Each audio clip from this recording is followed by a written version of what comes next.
سادہ ترین شادی جو اہل بیت میں برگزار ہوئی ہے، جبکہ بزرگ ترین ہستی اہل بیت کی آقا امیر المؤمنین سیدہ کائنات، ان کی شادی بھی سادہ ترین طریقے سے، وہ جو تاریخ نے نام لے کر ذکر کیا ہے وہ آقا امیر المؤمنین کی زرا ہے کہ اسے بازار میں لے جا کر فروخت کیا اور اس کی جو قیمت تھی اسے پیغمبر اسلام نے شادی کے مراسم کے لیے تقسیم کیے۔ کچھ چیزیں جو خریدنی تھی وہ خرید لی، کچھ ولیمہ کے لیے اور کچھ باقی چیزیں جہیزیہ وغیرہ کے لیے پیغمبر اسلام نے اسی زرے کی قیمت سے تہیہ کیا۔ وہ سادہ ترین شادی ہے۔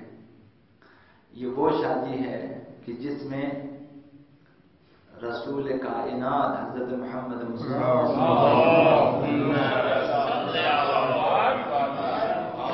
ان کی بیٹی سردار زنان عالم سیدہ کائنات ان کی شادی ہو رہی ہے سید الاوصیاء آقا امیر المؤمنین کے ساتھ، جبکہ سیدہ کائنات کے لیے صرف ایک جوڑا بنایا گیا ہے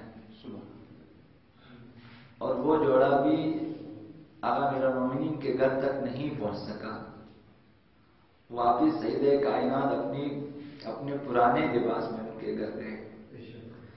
سادہ ترین شادی ہے یہ شادی کی آقا امیر المؤمنین کے گھر میں سیدہ کائنات کے ساتھ شادی ہونے کے بعد بکری کی کھال ہے بچھانے کے لیے،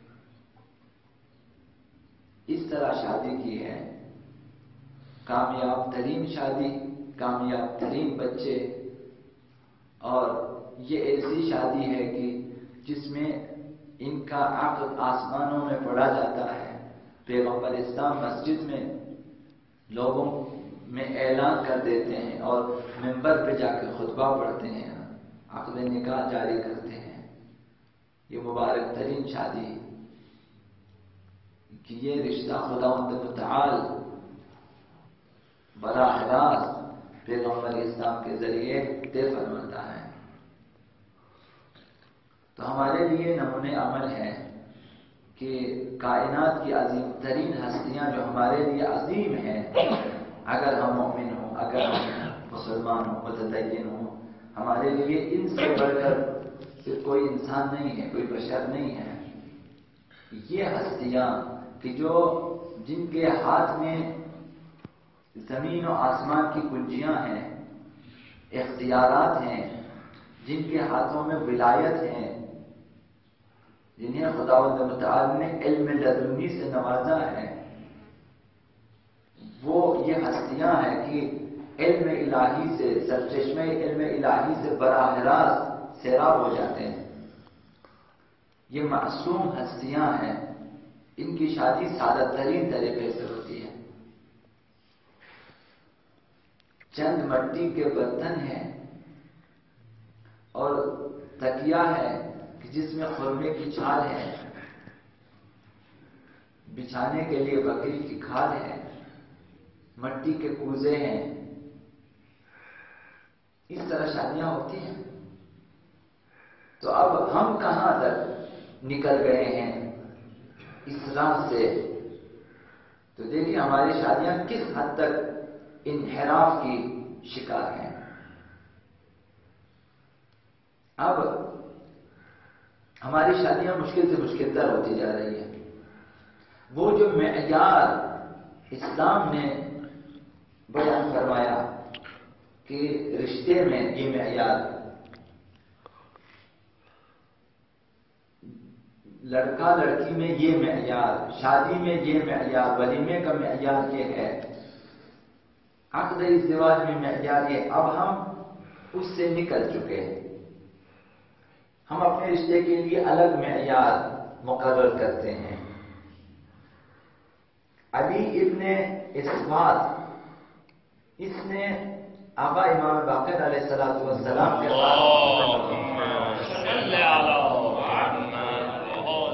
انہوں نے خط لکھا پانچویں امام کے لیے کہ میں اپنی بیٹیوں کے لیے کسی کو ان کے مثل نہیں پاتا، انہیں کوئی ان کے برابر نہیں ہے کہ میں شادی کرا دوں، انہیں اپنی بیٹیوں کو اس حد تک کہ میں کسی کو ان کے مثل نہیں پاتا، میں کیا کروں؟ امام نے جواب میں تحریر فرمایا، میں جانتا ہوں کہ جو کچھ تو نے اپنی لڑکیوں کے بارے میں لکھا ہے، تم کسی کو ان کے مثل نہیں مانتے ہو، کہ کسی کو ان کے برابر نہیں سمجھتے، بس خدا تم پہ رحم کرے، تم اس بارے میں غور کرو۔ ہر کسی کو، ہر والدین کو اپنی بیٹیاں عزیز ہوتی ہیں، لیکن دوسروں کو کمتر سمجھنا اور رشتہ نہ دینا اور 30 40 سالوں تک گھروں میں روکے رکھنا، یہ بھی ظلم ہے۔ اگر لڑکیاں راضی ہیں تو دینا چاہیے۔ بہت ساری رکاوٹیں ہماری اپنی پیدا کرتا ہے۔ حضرت اعلیٰ رسول خدا صلی اللہ علیہ وسلم نے ارشاد فرمایا کہ اگر تمہارے پاس کوئی آئے رشتہ لینے کے لیے اور تم اس کی اخلاق اور دین کے بارے میں راضی ہو، یعنی اس کا اخلاق اچھا ہے اور دیندار ہے، تم راضی ہے اس کی دینداری پہ اور اس کے اخلاق پہ، تو تم اس کی شادی کرا دو۔ معیار اسلام کا یہ ہے، دولت نہ دیکھو، ثروت مت دیکھو، مقام مت دیکھو کہ یہ کس پوسٹ پر ہے، کس سیٹ پر ہے، کس ادارے میں ہے، تنخواہ کتنی ہے، گھر کس ایریے میں ہے، اس حد تک ہو کہ وہ اپنی بیوی کو کھلا سکے، اس حد تک گھر ہو کہ وہاں وہ زندگی گزار سکے، اس حد تک ہو کہ اسے سالانہ لباس پہنا سکے، تو راضی ہونا چاہیے۔ باقی جو معیار ہے دینداری اور اخلاق ہے۔ فرمایا کہ اگر تم ایسا نہیں کرو گے، یعنی پیغمبر اسلام نے فرمایا اگر کسی کے اخلاق اور دین کو نظروں میں نہ لاتے ہوئے دوسرے معیارات کے مطابق رشتہ کرنا چاہو اور دین اور اخلاق کی بنیاد پہ نہ کرو، اور کسی کے دین اور اخلاق کو پسند کر کے رشتہ نہ دو، تو پھر زمین میں عظیم فتنہ برپا ہو جائے گا، جو آج برپا ہو چکا ہے۔ عظیم فتنہ عالمی میڈیا انسان کو، جوانوں کو، خواتین کو اسی سلسلے میں انہی معیارات کو جو ہم نے بنائے ہیں، انہی معیارات کو آگے لاتے ہوئے مختلف شیطانی اور خناسی اور بیہودہ معیارات انہوں نے ہمارے لیے پیدا کیے ہیں، اور ہم آنکھیں بند کر کے انہیں کی تقلید کرتے ہیں کہ ہماری لڑکی میں ہونا چاہیے۔ بہت سارے معیارات ہیں۔ پہلے پگڑی باندھی جاتی تھی، اب ہندوستانی ٹوپی ہوتی ہے کہ وہ کرائے کے لیے آتے ہیں، دلہا کے سر پہ سجاتے ہیں، سادات غیر سادات۔ پہلے دلہن کے لیے کپڑے بنتے تھے، اب انڈین کپڑے ہوتے ہیں۔ یعنی تمام جو معیارات ہم بنا رہے ہیں، ہم نے جو فلموں میں دیکھا، اشکن وہی ہے، کوٹ وہی ہے، پینٹ وہی ہے، اور دلہن کے لباس وہی ہے، دلہا کی پگڑی وہی ہے،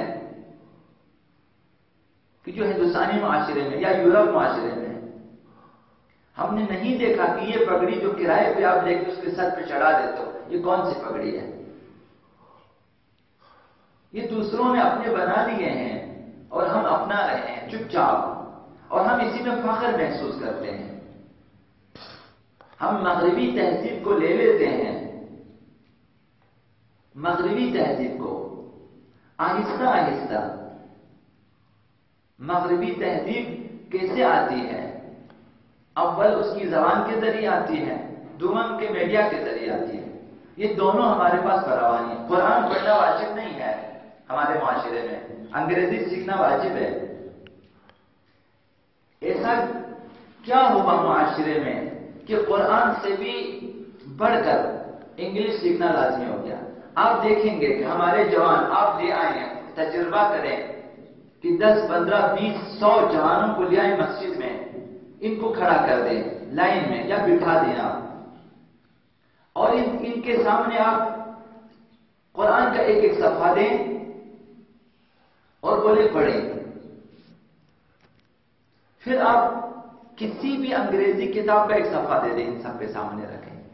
آپ یقین جانیں گے اکثر جوان انگریزی صفحے کو بہتر پڑھ سکتے ہیں بنسبت قرآن کے صفحے کے. بعض نے تو قرآن پڑھا ہی نہ ہوگا اور بعض نے غلط پڑھا ہوگا، وہ درست نہیں پڑھ سکتے. جبکہ انگریزی جس کے حروف تہجی مختلف ہے، جس کی ادائیگی مختلف ہے، اکثر جوان بہتر پڑھ سکیں گے بنسبت قرآن مجید کے. یعنی مغربی زبان سیکھنا قرآن سیکھنے سے زیادہ اہم ہو چکا ہے.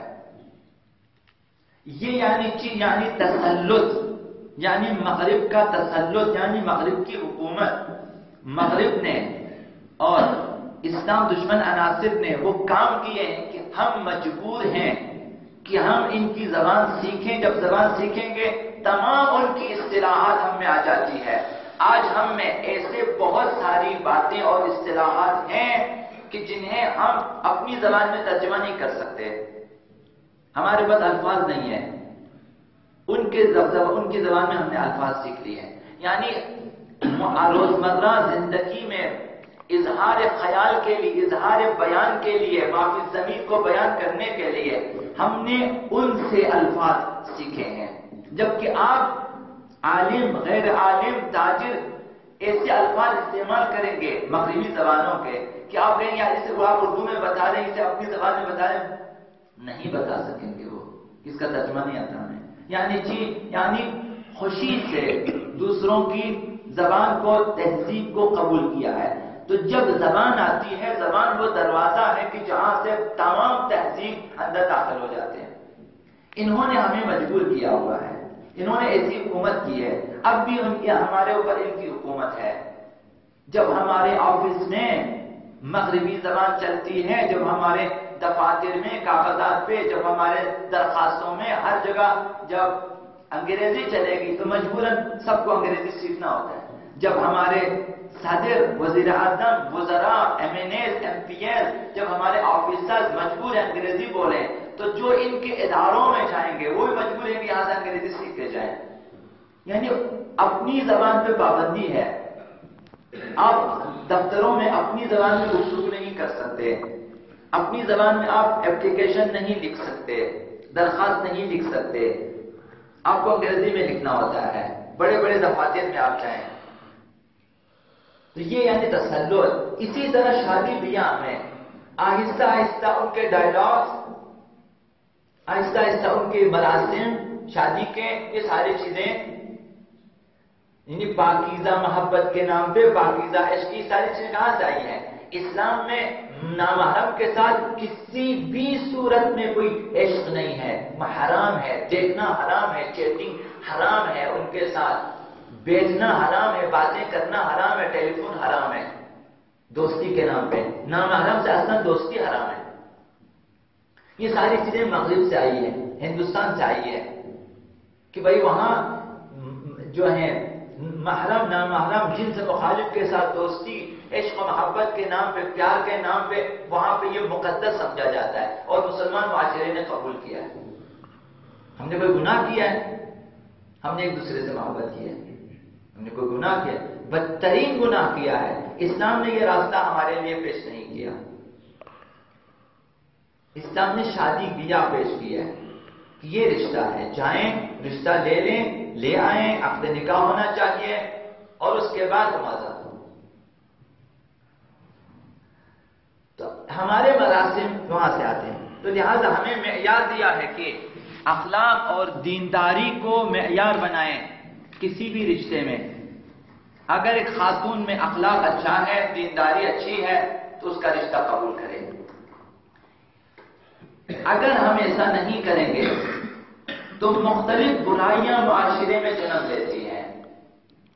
لہذا اسلام میں شادی میں کم خرچ کا ہمیں حکم دیا، کم سے کم خرچیں شادی میں. اور ہم ایسے ہیں کہ عمر بھر ہم کمائیں گے تاکہ زیادہ سے زیادہ خرچیں.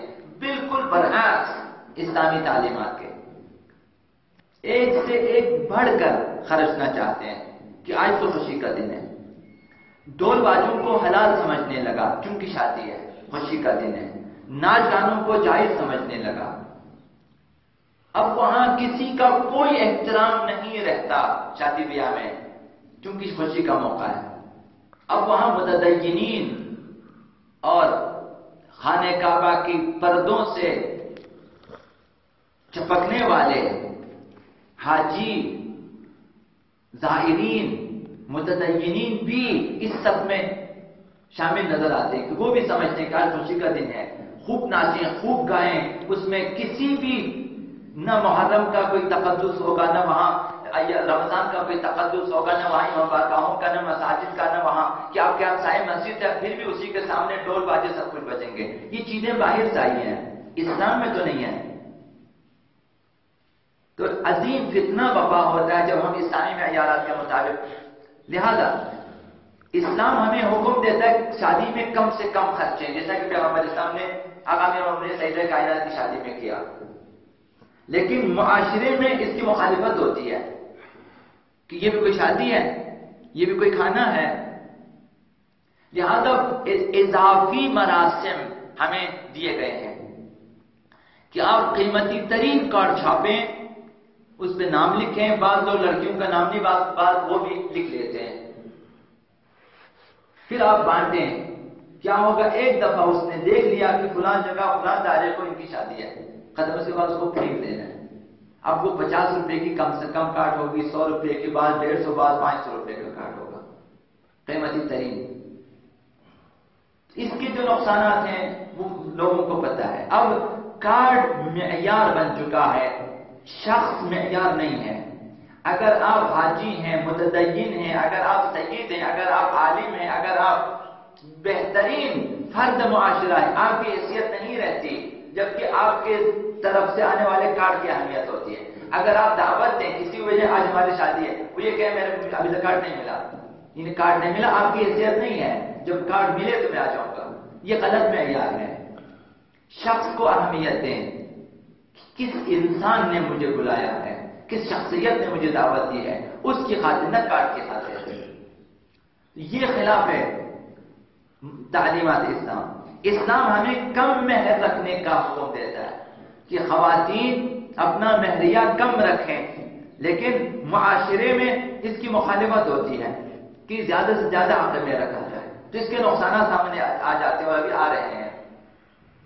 جب حق مہر آپ اس قدر رکھتے ہیں کہ شوہر ادا نہ کر سکے، آپ کا خیال یہ ہے کہ اس طرح وہ ہماری بیٹی کو اپنے گھر میں بڑی عزت سے رکھے گا، لیکن ایسا نہیں، ان کے درمیان جب خلش ہوتی ہے، اب وہ طلاق نہیں دینا چاہتا کیونکہ پتہ ہے کہ حق مہر بہت زیادہ ہے، تو کیا کرتا ہے وہ ہماری بیٹی کو اسی طرح چھوڑ دیتا ہے، خود دوسری تیسری خواتین کی تلاش میں ہوتی ہے کہ جو آسان ہو، سستی ہو۔ اب بعض گھروں میں بیٹیاں جا کر انہیں تانے دے دیتی ہیں، مثلا تم ہمارا حق مہر بھی ادا نہیں کر سکتے، مثلا اگر تم نے طلاق دیا پھر اتنا حق مہر تمہیں ادا کرنا ہوگا وغیرہ۔ تو اب حق مہر سے بچنے کے لیے اب 14 مثلا 12 سکے سونے کے، 14 سکے سونے کے، اتنے سونے جو شاید سرمایہ دار ادا کر سکیں، لیکن کم سرمایہ دار اشخاص انہیں صرف لکھ لیتے ہیں، ادا نہیں کر سکتے۔ یہ دیکھا ہے، ہم نے سنا ہے اور بیان دیا کہ ہمارے حق میں ہماری بھی اس قدر ہے، میں کیسے اسے طلاق دوں، طلاق نہیں دے سکتا میں، لہٰذا میں طلاق پر راضی نہیں ہوں۔ اب آ جاتے ہیں، بیوی تنگ آ جاتی ہے، تنگ آنے کے بعد وہ طلاق خلی پہ آ جاتے ہیں۔ اس طلاق خلی میں یہ کہ کم از کم حق میں ادا جو ہے معاف کرنا ہوتا ہے، تو بیوی کے لیے نقصان دہ ہے یہ چیزیں۔ اگر حق مہر کم ہو، اگر میاں بیوی میں نہ بنے، تو اب میاں کے لیے کوئی پریشانی نہیں ہے کہ وہ بیوی کو طلاق دے سکتا ہے، حق مہر کم ہے، تو کم از کم لڑکی آزاد ہو جاتی ہے۔ سال ہر سال نہ شادی ہے، نہ گھر ہے، نہ بچے ہیں، نہ شوہر، نہ طلاق، یہ زیادہ حق مہر کی وجہ سے۔ اسلام حکم دیتا ہے حق مہر کم سے کم ہونا چاہیے۔ اسلام کہتا ہے کہ شادی کرو، فقر سے نہ ڈرنا، تنگ دستی سے مت گھبرانا۔ وعدہ الہی یہ ہے ان یکونوا فقراء، اگر وہ لوگ فقیر ہیں، یغنیہم اللہ من فضلہ، خداوند انہیں غنی کر دے گا. یہ وعدہ الہی ہے. اگر کسی نے وعدہ الہی پہ یقین کر کے شادی کی، خداوند اسے غنی کر دے گا. خداوند فرماتا ہے تم ایک امتحان دو، شادی کر لو، میں تمہیں غنی کر دوں گا. ہم کہتے ہیں خدایا ہم امتحان نہیں دیں گے، پہلے ہمیں غنی کر دے، پہلے ہمیں سرمایہ دے دے، پھر ہم شادی کریں گے. اور وہ بھی اپنی مرضی سے، وہ بھی تمام اسلامی حدود کو پائمال کر کے. صرف ایک نکاح رہ گیا ہے شادی میں. اب اس میں بھی چالان نہیں ہے کہ وہ اس نکاح کو نکالے، کوئی اور نکاح جائزی نہیں کر سکتا، ورنہ تمام مراسم انہوں نے تبدیل کر دیے ہیں. اب بعض جگہوں پہ یہی عقد نکاح بھی ڈول بازوں میں ہوتا ہے. وہ بیچارہ مولوی جو ہیں 2000 3000 4000 روپیوں کی خاطر ڈول بازوں کے بیچ میں بیٹھ کر نکاح پڑا ہوتا ہے، جبکہ اس میں یہ غیرت نہیں ہے کہ کم از کم جو ہے نکاح کے دوران ڈول بازوں کو بند کر سکے، چونکہ اس کے مفادات ہیں. یہ 3-4 ہزار روپے اس کی خاطر بائیکاٹ نہیں کر سکتا، وہ حکمیت کے بارے میں بات نہیں کر سکتا، وہ اس قدر حکمیت زیادہ کیوں رکھا ہے، کیونکہ اس کے چند ہزار روپے جو ہے بیچ میں ہوتے ہیں، وہی لینا چاہتے ہیں. آپ ڈول بازیں جو بجانا چاہے بجائے، اس کی فکر نہیں ہے. تو معیارات کو ہم نے تبدیل کر دیے ہیں. اسلام کہتا ہے کہ شادی کرو فقر سے نہ ڈرنا، لیکن ہم ڈر جاتے ہیں کہ کل کو کہاں سے کھلائیں گے، کہاں رکھیں کہ کون پالے گا. ایسا لگتا ہے کہ جیسا اس نے بیوی کو پیدا کیا ہے، کہ خالق کوئی اور ہے، رازق کوئی اور ہے، مالک کوئی اور ہے. اس کے بارے میں نہیں سوچتا ہے کہ وہ اس کی نوکری ہے کہ جو ہر چیز کو باہر کر سکتی ہے، اس کی تنخواہ جو ہر چیز کو باہر کر سکتی ہے. ایسا نہیں ہے. آپ کی تمام تنخواہیں اور آپ کی تمام دولت چند راتوں میں سار ہو سکتی ہے اگر خداوند نہ بچائے. ایک آپریشن پہ آپ کی ساری دولت لگ سکتی ہے. ایک ہی بیماری میں آپ کا تمام سرمایہ ضائع ہو سکتا ہے. آپ کی دارائی کچھ نہیں کر سکتی. خداوند متعال ہے جو آپ کو بیماریوں سے بچائے. اسلام نے ایک اچھے شوہر کا معیار دین اور اخلاق کو قرار دیا ہے، لیکن معاشرے کا معیار سرور و جاہ و مقام کو بنایا ہوا ہے. پیغمبر خدا صلی اللہ علیہ وآلہ وسلم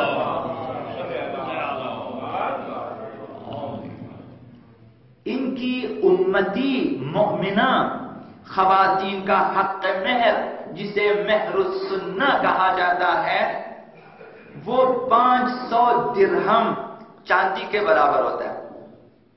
500 درہم چاندی، یہ حق مہر ہے، حق مہر السنہ ہے. پیغمبر اسلام کی سیدہ کائنات کی سنت حق مہر یہ ہے. جو مہر السنہ تقریباً 170 یا 223 گرام سونے کے برابر ہے. یہ اتنا حق مہر ہونا چاہیے. یہ مہر السنہ ہے. اس سے زیادہ نہ ہو، اس سے کم ہو بہتر ہے. یہ مہر السنہ ہے. اگر شوہر کی دارائی کم ہے تو اس سے بھی کم رکھیں. سنت یہی ہے. 170 سونے کے جو ہے 170 گرام سے لے کر 223 گرام تک سونا، اس سے زیادہ حق مہر نہیں. یہ مہر سننا ہے. اب دلہن دونوں کو حق ہے کہ وہ اسلام نے اس حد تک آزادی دی ہوئی ہے کہ اس طرح شادی کریں، پابندی نہیں رکھتی ہے. اب مغربی معاشرے میں آپ جائیں گے تو وہاں پہ ان کو چرچ جانا ہوتا ہے، اور فادر کے پاس جا کر وہ جب تک اعلان نہ کرے میاں بیوی نہیں بن سکتے. وہ اعلان کرتا ہے، جو ان کا بڑا ہوتا ہے، جو سب سے بڑا، پھر اس کو باپ کے پاس جاتے ہیں. باقی لوگ چرچ میں فادر کے پاس جاتے ہیں کہ بھائی جو ہے وہ اعلان کریں. جبکہ اسلام میں میاں بیوی خود نکاح پڑھ سکتے ہیں، بشرطے کہ نکاح کی شرائط موجود ہیں، نکاح خانی کی شرائط موجود ہوں، جس میں سے نکاح جاری ہونا چاہیے، ایجاب و قبول ہونا چاہیے، اور ایجاب و قبول میں قصد انشاء ہونا چاہیے. جب شرائط ہیں، اگر چاہے وکیل بنا دے، اگر چاہے بیوی جو ہے خود اپنی طرف سے نکاح پڑھے، دلہا کی طرف سے بھی بیوی کو وکیل بن سکتا ہے. بیوی کو وکیل بنا، یعنی عورت بھی نکاح پڑھ سکتی ہے، اگر چاہے میاں نکاح پڑھے اور خود بیوی کی طرف سے وکیل ہو گئے، اپنا نکاح خود پڑھے، بیوی کا وہ اپنے وکالت میں پڑھے، یہ بھی ہو سکتا ہے، دونوں کسی اور کو وکیل بنے ہو سکتا ہے، لیکن جب تک عربی میں ممکن ہے نکاح پڑھنا دوسری زبانوں میں نہیں پڑھنا چاہیے، ایک مہارت چاہیے ہوتا ہے۔ اسلام نے آزادی دی ہے، وہ جو چند جملے ہیں یہ سیکھ سکتے ہیں، سمجھ سکتے، البتہ سمجھنا چاہیے، قصد انشاء ہونا چاہیے، الفاظ کافی نہیں ہے، ارادہ چاہیے، انشاء معنی چاہیے نکاح میں۔ اسلام نے 2 قسم کے نکاح بیان کیے تاکہ جنسی بے رحمی سے بچیں۔ اگر نکاح دائم نہیں کر سکتے، نکاح موقت کریں کہ وقتی طور پر چند سالوں کے لیے، جب تک آپ شادی نہیں کر سکتے، آپ ایک ایسی شادی کریں جس میں حقوق کم از کم نہ ہو۔ مثلا میاں کے اوپر حق نہیں ہے کہ وہ بیوی کو کھلائیں پلائیں، روٹی کپڑا مکان اس کے ذمہ نہیں ہے، بیوی بھی آزاد ہے کہ وہ اس کے لیے شوہر کی اجازت نہیں چاہیے کہیں جانے کے لیے، ازدواج موقت میں یہ ہے، لیکن دونوں جو گناہ سے بچ سکتے ہیں، بچے پیدا ہوں گے دونوں کے ہوں گے، میراث وغیرہ سب اسی طرح سے ہیں، کوئی فرق نہیں ہے، صرف حقوق کم ہیں۔ ابھی کسی کو یورپ میں زندگی گزارنا ہے انہیں 2 سال 3 سال کے لیے، مثلا اس دوران وہ جو ہے غیر شادی شدہ ہونے کی بنا پر گناہوں میں مبتلا ہو سکتے ہیں 2-3 سال کے لیے، مثلا کسی بھی بیوہ خاتون سے شادی کریں، حتیٰ کہ جو ہے اہل کتاب سے ٹیمپریری شادی کریں، عیسائی ہو یا یہودی، یہ ہو سکتا ہے کہ گناہ میں مبتلا نہ ہو۔ دائمی شادی یہودی اور عیسائی سے حرام ہے، موقتی شادی جائز ہے 2-3 سال کے لیے، جب تک آپ کالج میں ہیں، جب تک آپ کی پڑھائی مکمل ہوتی ہے، جب تک آپ کے کورسز مکمل ہو جاتے ہیں، تو کم از کم اس دوران حرام امور میں مبتلا نہ ہو جائیں کہ رات بھر نامحرم کے ساتھ دوستی کے بہانے، گفت و شنید کے بہانے چٹی پہ رکھیں اور گناہ میں رہیں۔ اسلام نے یہ شادی، تو دشمنان اسلام نے اس پر پابندی لگا دی۔ آپ نے دیکھا کہ جہاد النکاح کے نام پہ، مسیار کے نام پہ، مختلف ناموں سے یہ شادیاں حرام طریقے سے جاری ہیں، عرب شیخوں میں جائز ہیں، حرم سرائیں انہوں نے بنا دی ہے، جہاد النکاح کے نام پہ فسادات پھیلا دیے ہیں۔ اسلام نے جو پاکیزہ مدعی اور ٹیمپریری شادی جو پیش کی، اسے حرام قرار دیا، جبکہ دیکھا کہ ضرورت ہے۔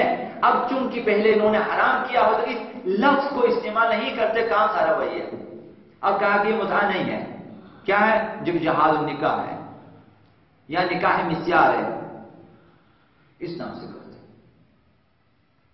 جبکہ اسلام نے کافی زور دے کر نوجوانوں کو جنسی بے رحمی سے بچنے کی تاکید کی ہے، اور بہترین راہ حل اسلام نے پیش کیا ہے کہ وقتی طور پر اگر جنسی دباؤ کے تحت گناہ کی طرف راغب ہو جائے تو جو موقتی طور پہ شادی کرے، اور جس میں حقوق کم ہیں، فرائض بھی کم ہیں، اب اس میں طلاق کا جنجال بھی نہیں ہے، شوہر بقیہ مدت کو بخش دے کافی ہے، مثلا 2 سال کے لیے 3 سال کے لیے موقتی شادی کی، 1-2 سال کے بعد آپ کی پڑھائی ختم، آپ جا رہے ہیں، تو آپ نے بیوی کو آزاد کرنا ہے، آپ کیا کریں گے؟ باقی جو 1 سال ہے میں نے معاف کر دیا، قصہ ختم، اب طلاق کی ضرورت نہیں ہے، مولوی کے پاس جانے کی ضرورت نہیں ہے، عدہ ہے لیکن طلاق نہیں ہے، یعنی آسانیاں ہیں کہ آپ خود معاف کر کے آ سکتے ہیں۔